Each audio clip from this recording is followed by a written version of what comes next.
Hey guys, what's going on? It is a nice day down here in South Florida, and today we're doing our Wednesday product review, and we're going to be focusing on the Auto-Vox D6 PRO.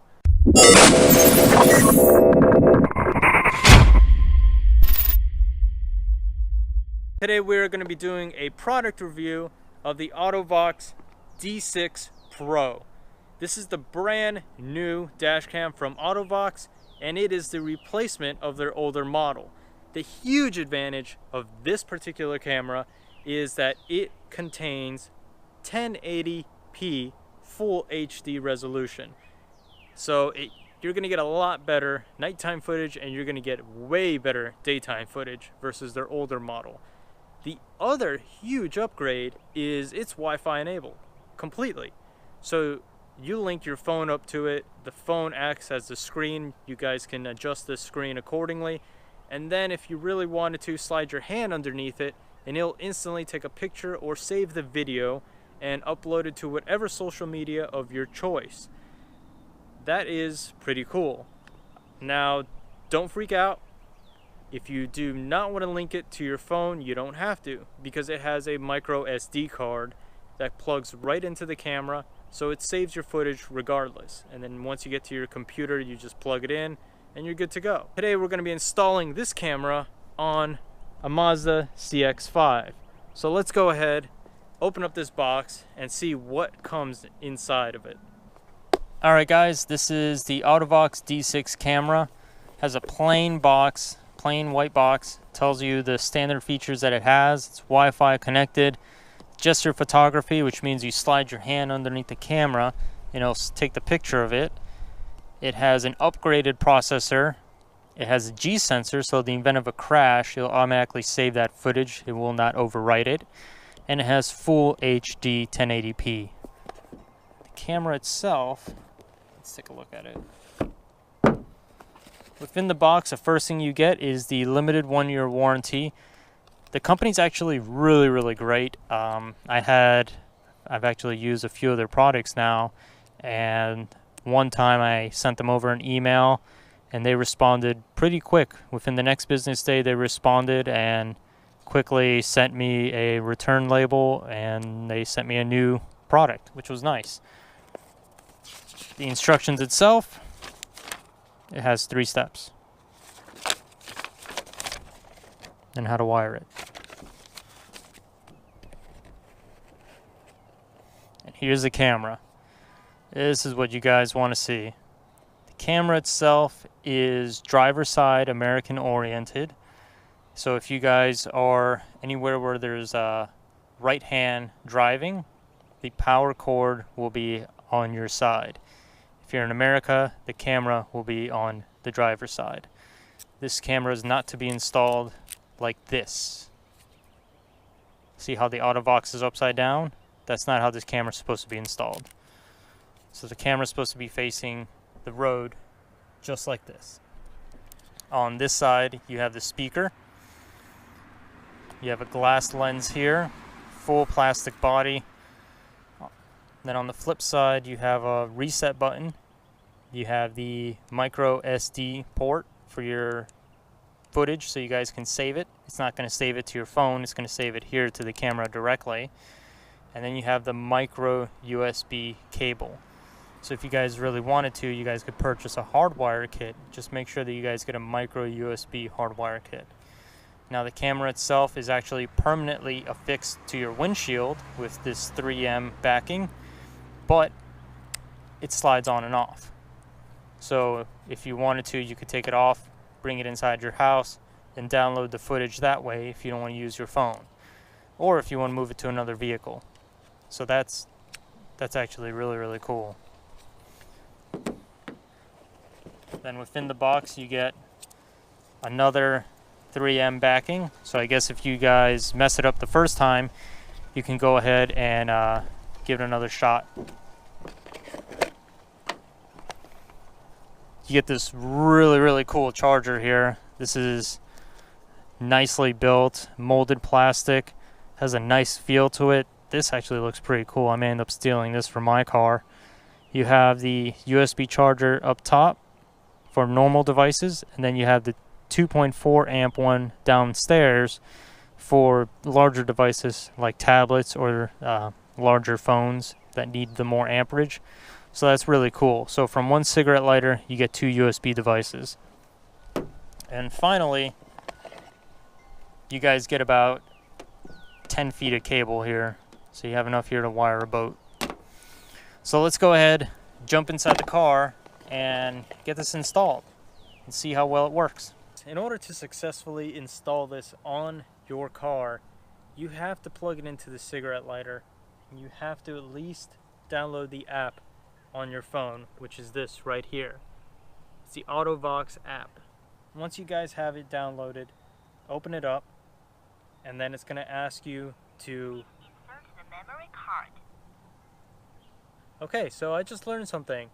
If you do not have a memory card, you get somebody that's telling you to insert a memory card.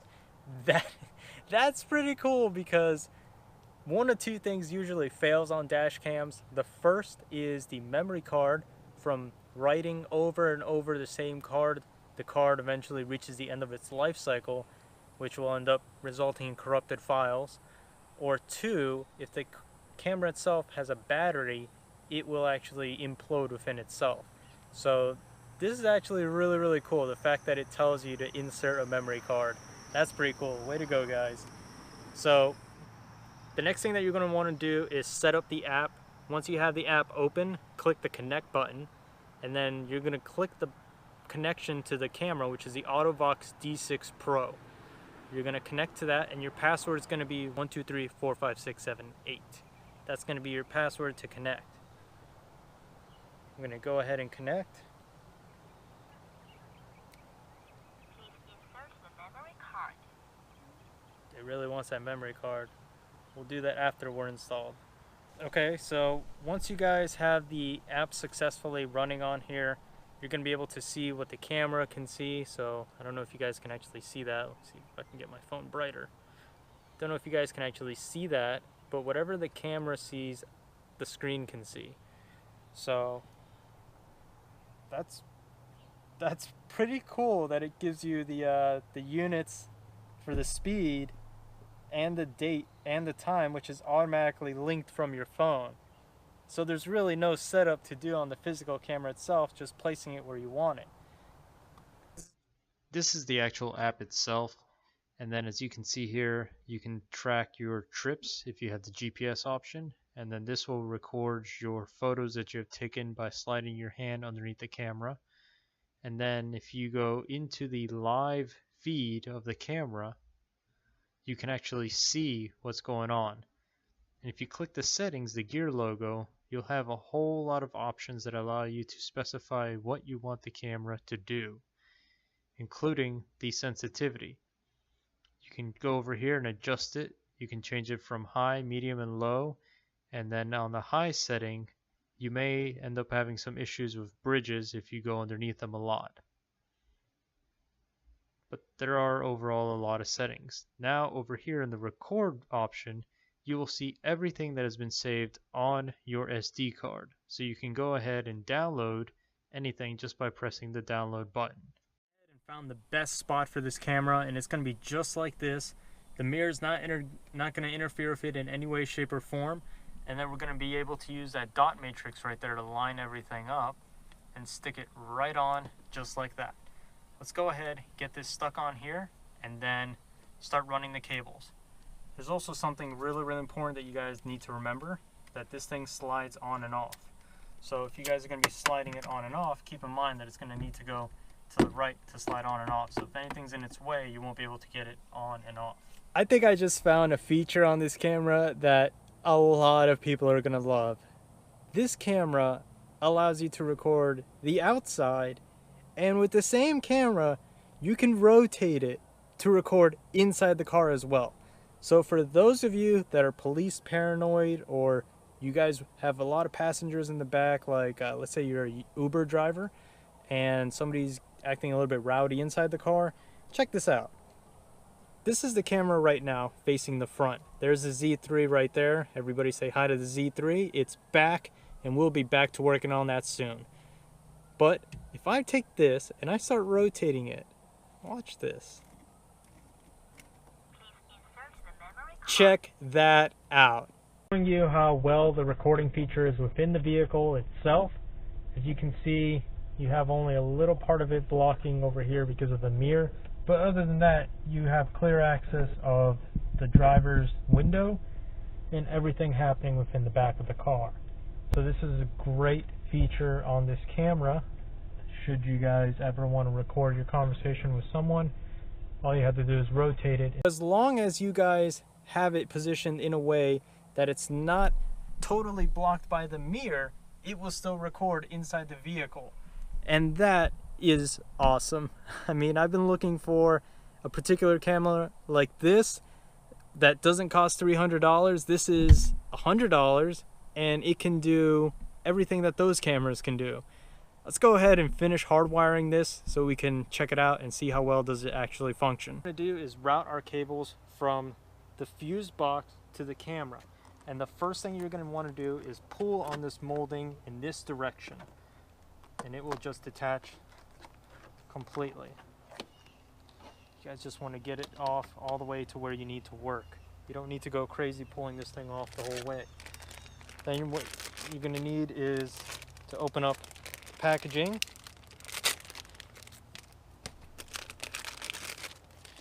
Cool thing about the SpyTech kit, it comes with a fuse in line. So if anything happens, if it blows the fuse, you guys can go ahead and replace it easily. And then take the cables off.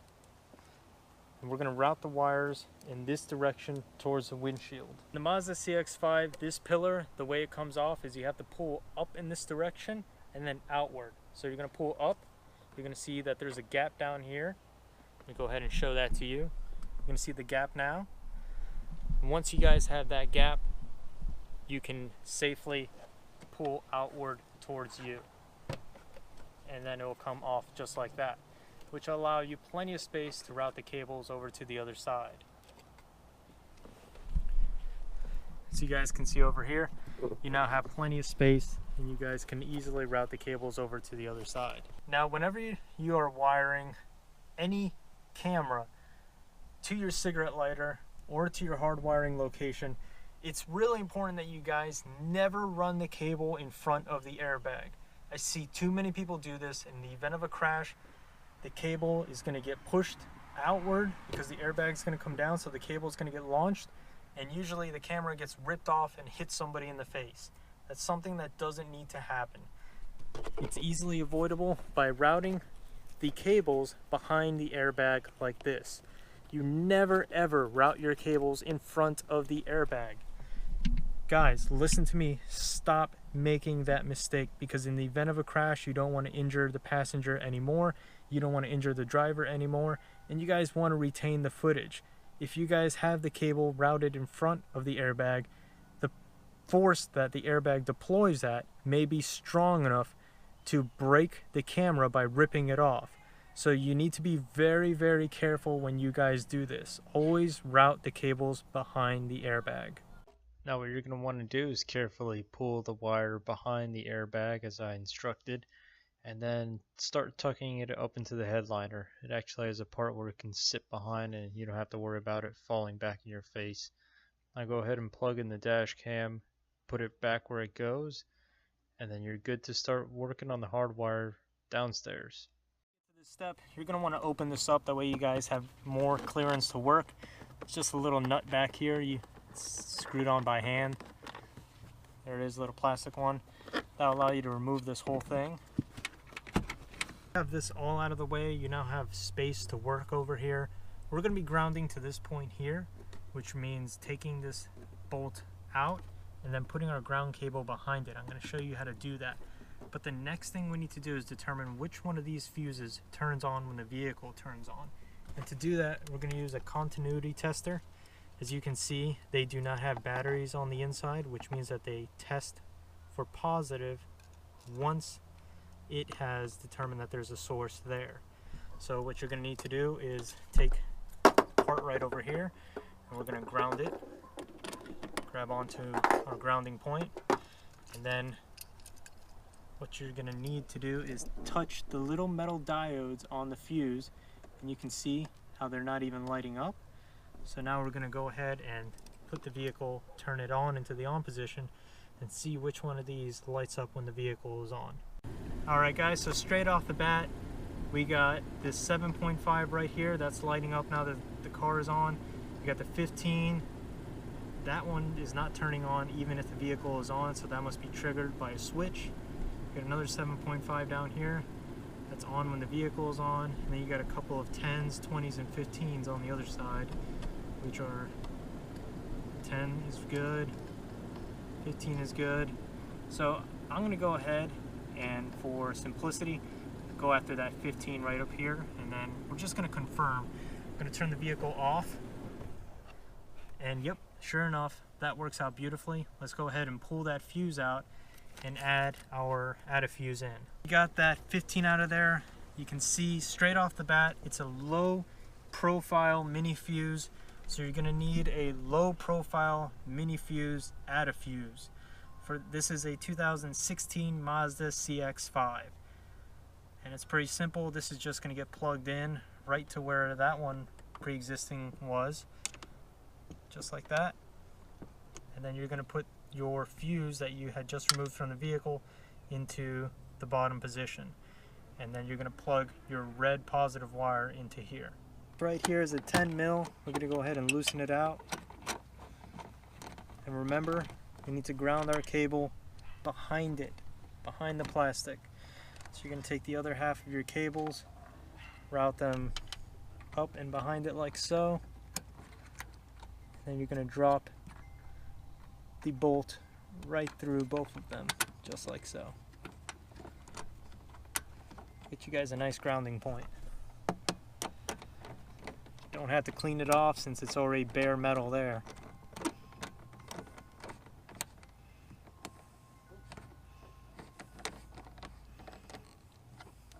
we go. So now all we got to do is just plug our add a fuse back in, get this all together, and test to see how the camera system's working out. The car all back together, everything looks the exact same way as it was before. Let's go ahead and see if the camera powers on as it should. Got a nice little red light there.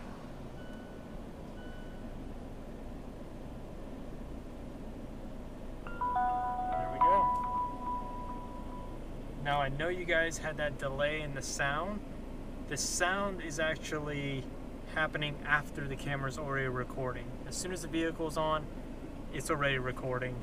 The sound is just to let you know that everything's okay. It does kind of like a little systems check, and then once it detects that there's no SD card in there, or if your SD card is corrupt, it'll start telling you. It'll say, please insert SD card, so that means you may want to take it all off and examine it and make sure everything's okay. Now, if you live somewhere that's really, really hot, this camera is going to work out great for you because it doesn't have any batteries. It's a capacitor-based camera, and that's going to reduce the charging and discharging cycle, which is going to make this last a whole lot longer. Now, there is something that I need to say that's really, really important. Just because it does not have batteries, that does not mean that you guys can leave it inside the vehicle all summer long and not worry about it. If you're going to be gone for a prolonged period of time, and you guys want to make sure that the camera is fine, I would strongly suggest removing it and leaving it inside a house, because yes, cars can reach temperatures of 210 degrees, but if you continue that excessively over and over on a camera, it doesn't matter which camera you have, and you're going to start getting a little bit of degradation on your SD card, you're going to start getting some degradation on your camera lens. So you really want to take care of this like it's a high electronic, and it is. It really is. Even though it has a nice price point to it, it's still a very good electronic, and it's a great piece of hardware. So let's go ahead. Now that we got it plugged in, let's pop in an SD card and take some footage and see how well it does during the daytime and at night. We got the SD card installed inside the dash cam, and this camera has a unique feature that allows you to take pictures on demand. So if you see something interesting, all you have to do is hold your hand underneath it, it'll take a picture. That's pretty cool. In the event of a crash, if you guys see something that's really, really interesting, all you gotta do is just slide it underneath, take the picture, go on your phone, and instantly share it on Instagram or Facebook or other social media that you use. Now this is a quick demonstration to show you guys the actual quality from the D6 Pro during the daytime. Everything is clearly visible. The frames per second keeps up with the vehicles on the road, so there's no distortion, and it gives you a great overall picture. And this was taken during dusk hours, and as you can see, in Florida we do have people that do not know how to drive. If you live in a state or somewhere where people like this may exist, consider purchasing a dash cam, because you never know when one of these idiots will hit your car and make you spend thousands of dollars in court and legal fees to say that it was their fault in the end. This is a nighttime shot taken with the D6 Pro, and as you can see, the hospital sign is clearly visible, so is the pedestrian crossing and the street name. So if you guys are looking for a camera that is reliable at night, this is one that is right up your alley. I've had the Auto-Vox D6 for 1 week, and I'm ready to tell you how do I feel about this camera. I am very pleased and very happy of how this camera performs. I love it for the price point, and I love the fact that the camera itself can be rotated, and then it allows you to record what's happening within the vehicle. That is a fantastic feature that is completely underrated and is not specified anywhere by the manufacturer that you can do that. The app itself had 3.2 stars on Google Play, so I was a little bit skeptical about using it, but actually after opening it and setting up on my phone, it was very easy to learn. There were no step-by-step instructions that told you what to do, but you kind of get the grasp of it after playing around with it for a while. Now, the only pitfall of the entire camera system is that you cannot take it from your car, plug it into your computer, and download the footage that way. So if you're anti-phone, that may be a little bit of a downfall for you. But there is a workaround to it. All you have to do is get the SD card adapter and take the SD card out of the camera and physically plug it into your laptop. Then you will be able to retrieve all your footage as you normally would with any given camera. So you don't need a cell phone at all. Having the cell phone is just a great enhancement because it completes the total package of this particular camera. Like I said, this camera is fantastic. I love it. And for the price point, I don't think you guys are going to be disappointed. If this is something you guys are interested in, check out the link right here in the description below. It will have the website where you guys can purchase it from. I'm going to go ahead and also link a few other ones if you are outside of the US. You guys can purchase it from there as well. And in the meantime, peace out.